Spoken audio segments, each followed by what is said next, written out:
بسم اللہ الرحمن الرحیم۔ موضوع برتر تدبیر۔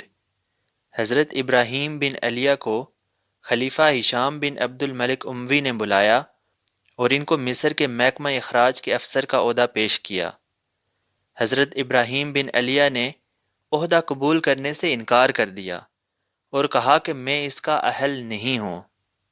خلیفہ ہشام کو غصہ آیا۔ اس نے کہا آپ کو یہ عہدہ قبول کرنا ہوگا ورنہ آپ کو سخت سزا دی جائے گی۔ حضرت ابراہیم بن علیہ نے نہایت نرمی کے ساتھ کہا اللہ تعالیٰ نے قرآن میں فرمایا ہے کہ میں نے زمین و آسمان کو امانت پیش کی مگر انہوں نے اس کو اٹھانے سے انکار کر دیا۔ پھر جب خدائے بزرگ و برتر ذمہ داری قبول کرنے پر خفا نہیں ہوئے تو آپ کیوں مجھ پر خفا ہو رہے ہیں؟ خلیفہ ہشام بن عبد الملک یہ سن کر چپ ہو گیا اور ان کو ان کے حال پر چھوڑ دیا۔ ابراہیم بن علیہ کے مذکورہ جواب سے پہلے خلیفہ ہشام کو غلطی ابراہیم بن علیہ کی طرف نظر آ رہی تھی۔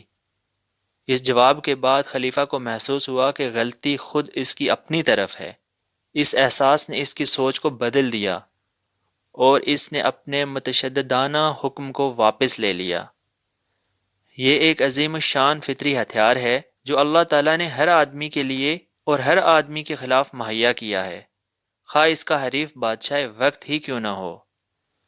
آدمی اگر رد عمل کی نفسیات میں مبتلا نہ ہو، وہ تیز و تند الفاظ بول کر یا مخالفانہ کارروائی کر کے معاملے کو مزید نہ بگاڑے تو یقینی طور پر وہ اس امکان کو اپنے حق میں استعمال کر سکتا ہے۔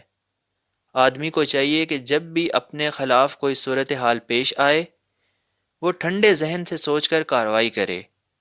وہ فریق ثانی کے اندر احساس خطا کو جگانے کی کوشش کرے۔